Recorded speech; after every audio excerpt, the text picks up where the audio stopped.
Baik teman-teman, mungkin kita akan memulaikan ibadah kita dalam hal yang kita ini. Sebelum itu kita bersatu di dalam doa terlebih dahulu. Kita berdoa. Terima kasih Tuhan, terima kasih ya Bapa.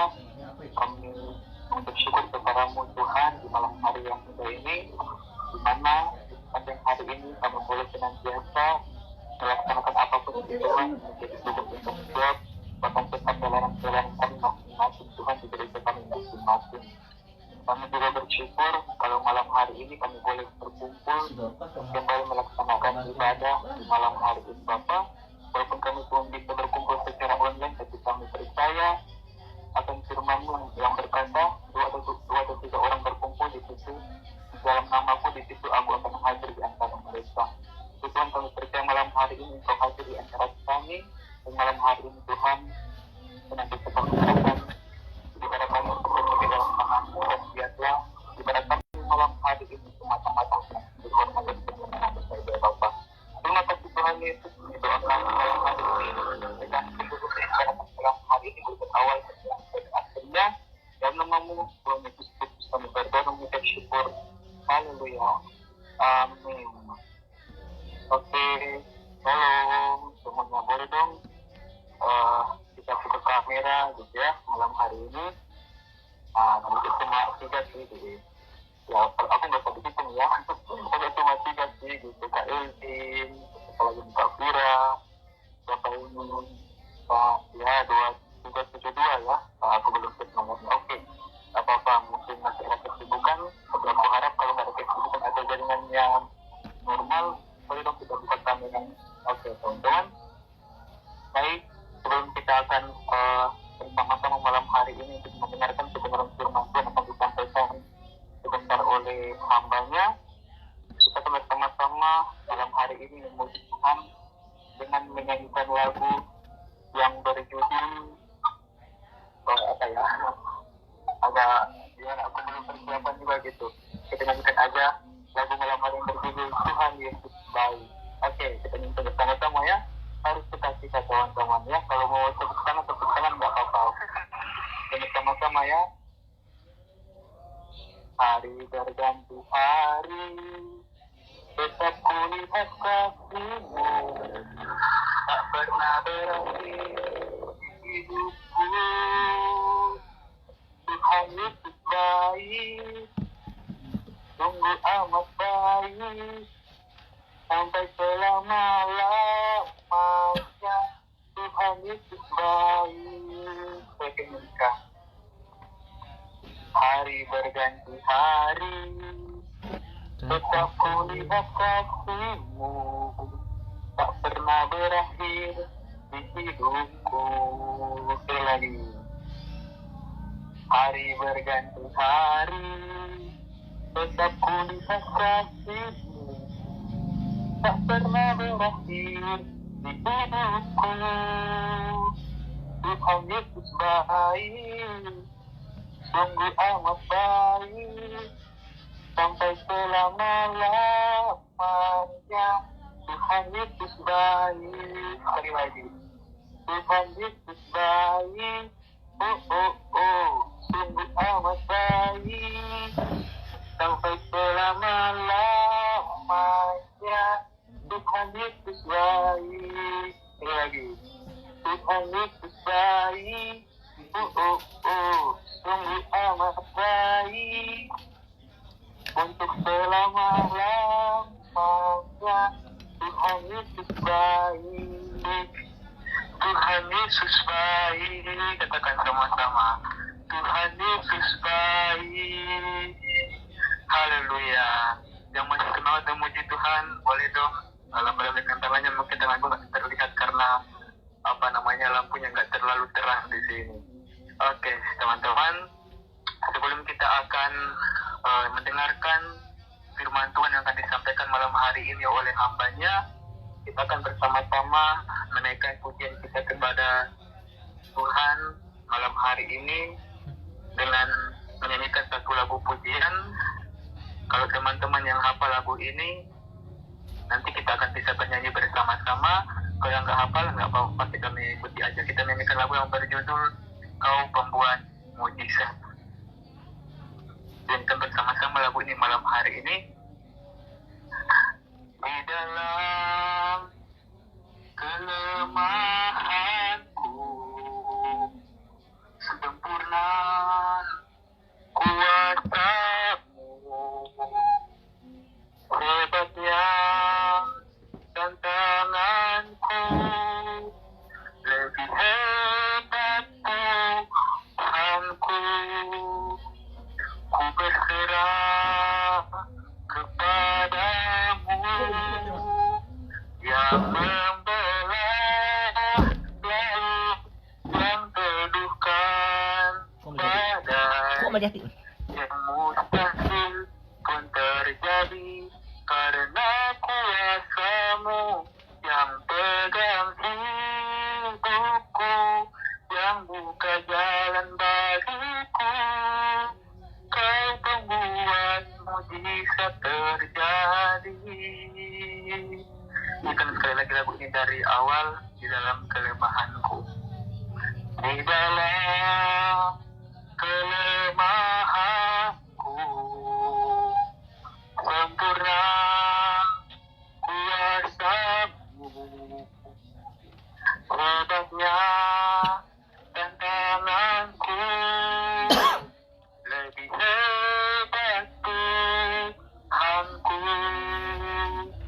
Ku berserah kepadamu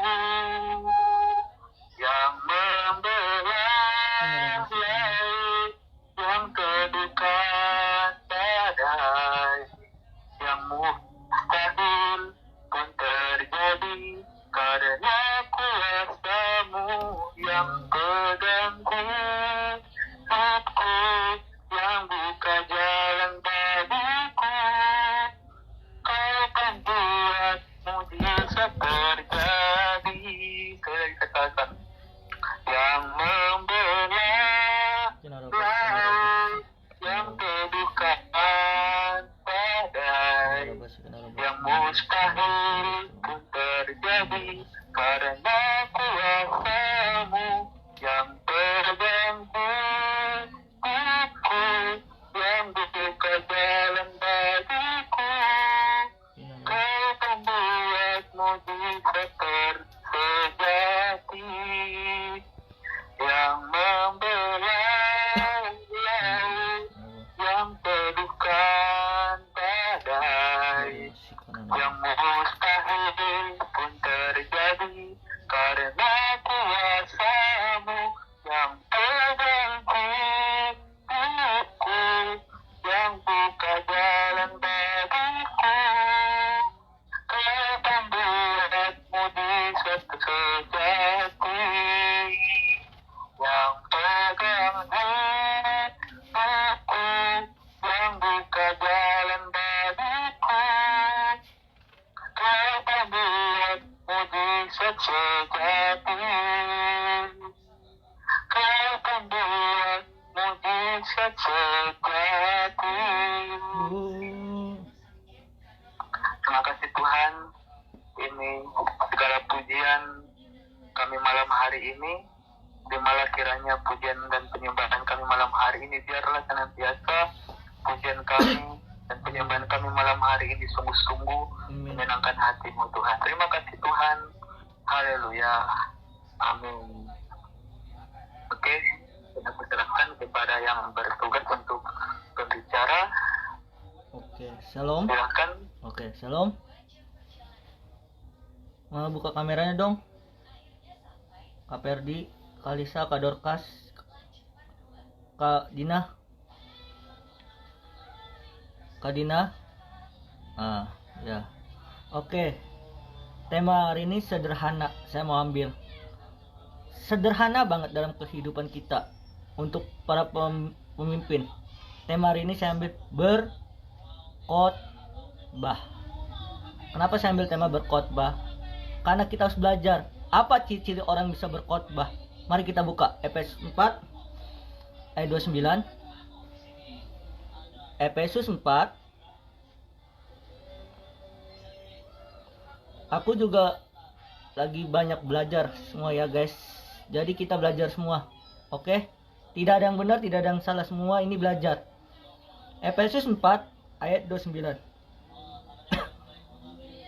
Jangan ada perkataan kotor keluar dari mulutmu, tetapi pakailah perkataan yang baik untuk membangun di mana perlu, supaya mereka mendengar beroleh kasih karunia. Orang yang berkhotbah harus sesuai dengan firman Tuhan. Amin. Sesuai dengan Alkitab, sesuai dengan ajarannya. Amin. Kalau kita mau jadi seorang pengkhotbah, pembicara, itu nggak gampang. Makanya harus berkata perkataan yang membangun, perkataan yang mengasihi. Amin. Kalau kita mau jadi orang berkhotbah atau pembicara di mimbar, kita harus memahami, harus memperkataan yang membangun, perkataan yang baik, perkataan yang sesuai dengan firman Tuhan. Kenapa seorang pengkhotbah bisa gagal? Karena tidak sesuai dengan perkataannya. Amin. Makanya hati-hati seorang pengkhotbah, pembicara di mimbar. Karena seorang yang pembicara yang di mimbar harus perkataan yang membangun, perkataan yang penuh kasih. Amin. Saya jujur sama kalian semua. Dulu saya memperkatakan perkataan yang kotor terus. Amin.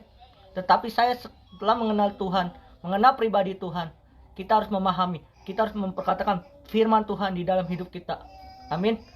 Perkataan firman Tuhan di dalam hidup kita menguatkan, membangun untuk orang lain. Amin. Ketika kita memperkatakan firman Tuhan di dalam hidup kita, firman itu melengkapi kita, firman itu menguatkan kita dan menjadi berkat untuk orang lain. Amin. Jadi seorang pengkhotbah itu nggak gampang. Betul Kak Elin? Kak Elin? Makanya, jadi seorang pengkhotbah itu nggak gampang, teman-teman, saudara-saudari. Kenapa? Karena kelihatan dari buah-buahnya. Amin. Saya ada seseorang, dia udah pengkhotbah terkenal, udah di mimbar ono ini, tapi di dalam keluarganya, mohon maaf, tidak menjadi pelaku firman Tuhan. Amin. Karena seorang pengkhotbah yang sejati itu menjadi pelaku firman Tuhan, bukan perkataan yang kotor yang keluar dari mulutnya. Amin. Perkataan yang membangun, perkataan yang sesuai dengan firman Tuhan. Tetapi banyak anak-anak pengkhotbah, pembicara di mimbar yang tidak berkatakan sesuai dengan firman Tuhan, sesuai dengan arahan Tuhan. Amin. Banyak pengkhotbah bisa ngambil dari Mbak Google. Tapi kalau saya pembicara langsung dari Tuhan. Amin. Apa yang Tuhan bicara, itu yang harus kita khotbahkan. Amin. Kenapa kita harus belajar tentang berkhotbah? Karena kita belajar. Jangan kita berkhotbah terus, tapi ada melingkupi, ada Tuhan di dalam hidup kita. Amin. Apa ciri-ciri orang berkhotbah yang baik?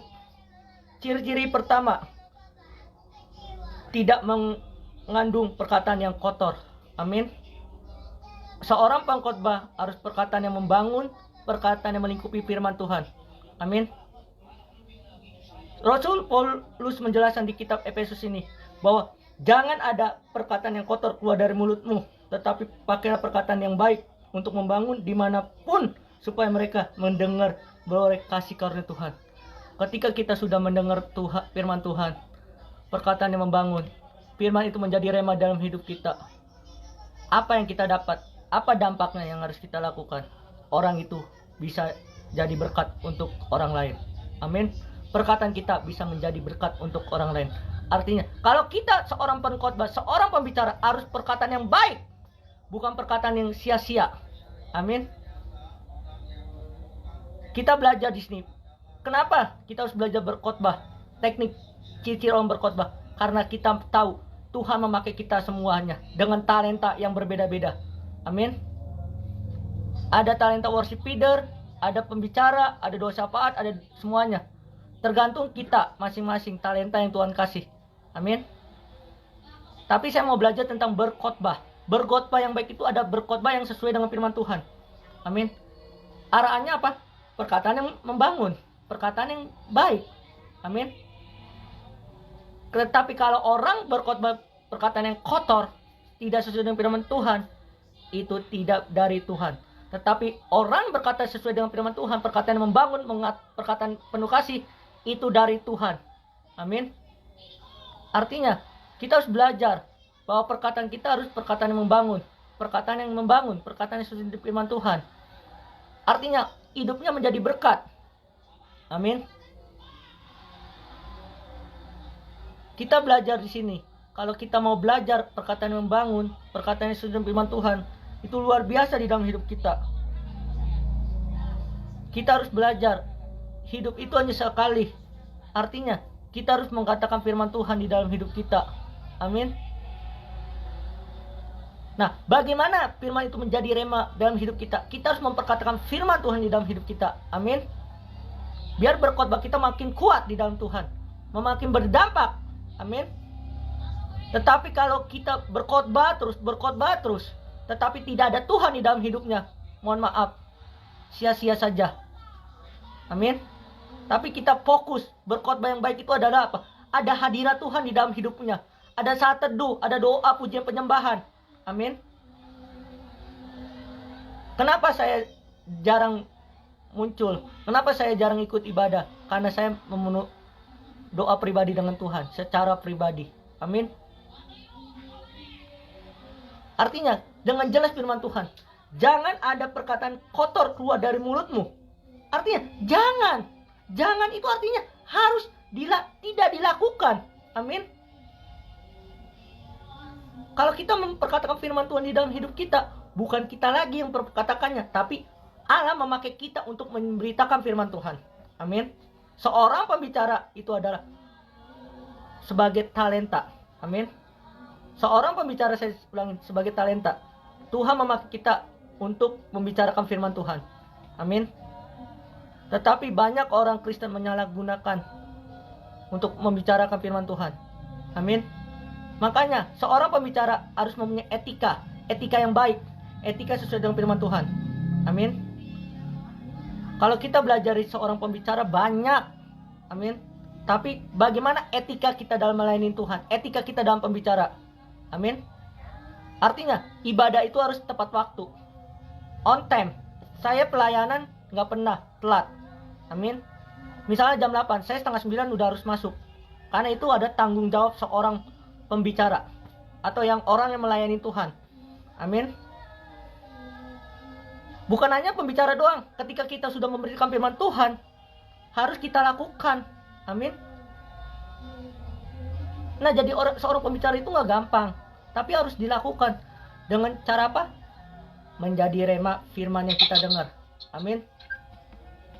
Ketika firman yang kita dengar sudah menjadi rema, hidup kita berdampak. Bilang berdampak. Nah, pertanyaan dalam hidup kita, apakah kita mau menjadi rema firman di dalam hidup kita? Amin. Kalau mau menjadi rema firman di dalam hidup kita, belajar menjadi yang terbaik untuk Tuhan. Melayani bukan karena paksaan, tapi melayani itu dari hati. Amin. Seorang yang melayani karena paksaan itu tidak berguna bagi Tuhan. Tapi orang yang mau terus-terus melayani Tuhan, itu berdampak untuk orang lain. Buktinya apa? Ada buahnya, yaitu karakter kita menjadi yang baik. Amin. Nah, pertanyaan dalam hidup kita, kenapa kita sering gagal dalam pembicaraan firman Tuhan? Kadang-kadang suka ngelenceng firman Tuhannya, karena tidak ada Tuhan di dalam hidupnya. Amin. Tuhan ada di dalam hidupnya, tapi kita yang jauh dari Tuhan. Kalau kita mau firman itu menjadi rema dalam hidup kita, berkhotbah yang baik, harus dengan dari hati yang tulus, minta sama Tuhan. Amin. Sebenarnya saya banyak tema-temanya. Tadi sebenarnya saya mau ambil tema bekerja, tapi Tuhan berbicara lain, berkhotbah. Kenapa? Karena berkhotbah itu hal-hal yang paling penting dalam kehidupan kerohanian kita. Amin. Seorang pembicara itu bisa kelihatan dari karakternya. Amin. Nah, apa ciri orang berkhotbah? Yang pertama, tidak mengandung perkataan yang kotor. Jadi seorang berkhotbah itu harus hati-hati. Harus perkataan yang sesuai dengan firman Tuhan. Perkataan yang membangun. Perkataan penuh kasih. Amin. Coba nanti kalian garisi. Coba kalian garisi membangun sama yang mendengar boleh kasih karunia Tuhan. Amin. Kata yang membangun sini, membangun adalah kata yang menguatkan. Amin. Ketika kita memberitakan firman Tuhan, orang itu akan dikuatkan oleh kita. Tetapi harus saat teduh bersama dalam hadirat Tuhan. Amin. Jadi seorang pengkhotbah itu harus mempunyai jam doa. Amin. Dalam kesibukan apapun harus ada jam doa. Dalam pekerjaan apapun harus ada jam doa. Amin. Minimal saat teduh pagi hari. Jam 3, jam 4, jam 5, jam 6. Amin. Saya hanya mengasih tahu kalian semua biar kalian menjadi seorang yang lebih baik lagi. Amin. Seorang pengkhotbah itu gak gampang. Saya belajar. Saya dari multimedia naik dari pemusik sekarang jadi pembicara. Amin. Itu gak gampang. Makanya seorang pengkhotbah itu harus diuji dari apa? Imannya. Seorang pengkhotbah dari imannya. Kalau imannya diuji, proses demi proses akan naik tingkat demi tingkat. Amin. Itu yang pertama, tidak mengandung perkataan yang kotor. Yang kedua, menggunakan perkataan yang baik. Apa itu perkataan yang baik? Perkataan yang membangun, perkataan yang sesuai dengan firman Tuhan. Amin. Kalau kita memperkatakan yang membangun, perkataan sesuai dengan firman Tuhan, orang itu menjadi berkat untuk orang lain, untuk kita yang memakainya. Amin. Bukan karena kita hebat, sekali lagi saya bilang, kita dipakai Tuhan untuk memberitakan firman Tuhan, untuk menyebarkan bahwa Tuhan itu dahsyat. Amin. Kecepatan nggak Kak Elin, Kak Dina? Pas? Sorry ya, suaranya kadang-kadang naik turun, wifi-nya lagi bermasalah. Oke. Yang kedua, menggunakan perkataan yang baik. Yang ketiga, membangun dan menguatkan pendengaran. Orang yang memperkatakan firman Tuhan harus memiliki membangun dan menguatkan untuk yang mendengarkan. Ketika kita kayak gini, saya pembicara, kalian akan menguatkan. Amin. Kalian akan dikuatkan oleh saya pembicaranya, tapi saya dipakai Tuhan untuk memberitakan firman Tuhan. Amin. Jadi seorang pembicara itu bukan ibarat kata kita khotbah di mimbar, kita ibadah online doang khotbah. Enggak, bukan kayak gitu. Dilihat mulai dari keluarganya. Amin. Makanya seorang pembicara itu bukan ibarat kata gampang-gampangan, dikit-dikit, bang saya minta pembicara, bang saya minta ini, bang saya minta ini. Bukan itu yang Tuhan mau.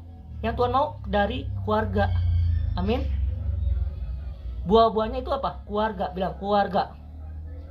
Keluarga itu apa? Orang tua, paman, abang, adik. Amin. Oke, lanjut ya. Bagaimana cara berkhotbah yang baik? Bagaimana caranya? Yang pertama, perkataan yang membangun. Perkataan yang membangun, saya ulangin lagi, perkataan yang sesuai dengan firman Tuhan. Perkataan yang didampak dengan firman Tuhan. Tuhan tidak mencari promosi kita. Yang Tuhan mau benar-benar hati yang tulus menyembah. Amin.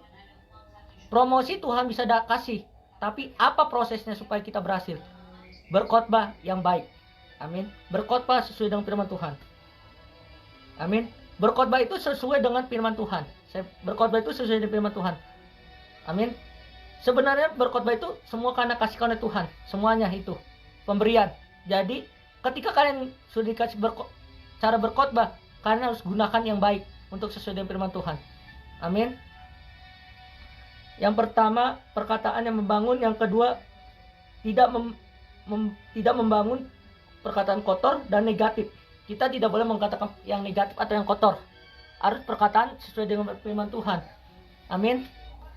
Seorang pembicara itu harus memperkatakan firman Tuhan, bukan perkataan yang negatif. Perkataan yang negatif itu perkataan A, B, dan seterusnya. Amin. Saya nggak mau sebutkan, karena itu dosa. Seorang pembicara menyebutkan kata-kata itu. Amin. Yang ketiga, sesuai dengan kebutuhan pendengaran. Jadi kalau kita berbicara sesuai dengan apa yang Tuhan mau, ketika Tuhan berbicara ini harus dilakukan. Amin. Ketika kita sudah berkhotbah ini harus dilakukan, dan firman itu menjadi rema di dalam hidup kita. Amin. Intinya harus berbicara dengan kasih, bijak, dan penuh hikmat. Artinya kita harus berbicara dengan kasih. Kita harus berbicara dengan kasih Tuhan. Amin. Dan kita harus bijak dalam mengambil sebuah berkhotbah. Amin. Bukan sembarangan, asal comot-comot aja. Amin. Jadi hati-hati. Seorang pengkhotbah, ketika kita berkhotbah, itu bisa menusuk di kita firman-Nya. Amin. Artinya kita harus hati-hati. Yang pertama, kasih, bijak, dan penuh hikmat. Kalau kita berkhotbah, minta sama Tuhan. Amsal 1 ayat 7. Ketika kalian mau berkhotbah, takut akan Tuhan. Amin.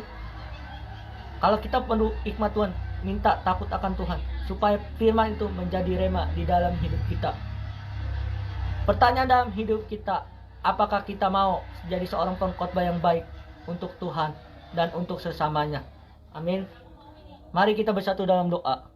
Bapa, terima kasih Tuhan, kami sudah mendengarkan firman-Mu Tuhan. Berikan kami Tuhan hati seorang hamba-Mu Tuhan, mengerti berkhotbah yang baik menjadi rema dalam hidup kami Tuhan.